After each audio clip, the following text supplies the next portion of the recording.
Pemerintah Maladewa melarang warga Israel untuk berwisata ke negaranya.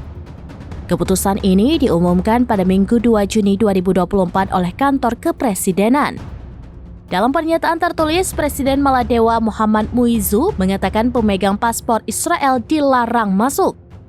Tidak jelas kapan larangan ini mulai diberlakukan secara resmi. Sebaliknya, Muizzu akan menggelar penggalangan dana sosial untuk membantu warga Palestina. Sebagai informasi, Maladewa adalah negara kecil berpenduduk mayoritas Muslim di Samudra Hindia. Negara ini telah menjadi tujuan populer bagi wisatawan asal Israel karena keindahan pantainya. Menurut laporan RT, jumlah wisatawan asal negara Yahudi mencapai 11.000 orang pada tahun 2023. Namun tahun ini jumlahnya menurun lebih dari 80%.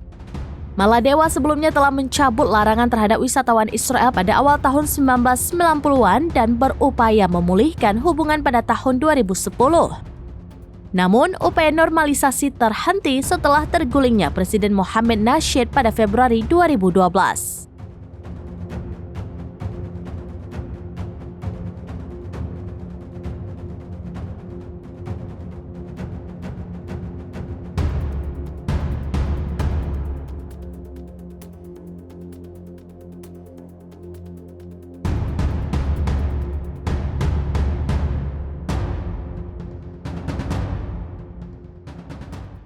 Download Tribun X sekarang, menghadirkan lokal menjadi Indonesia.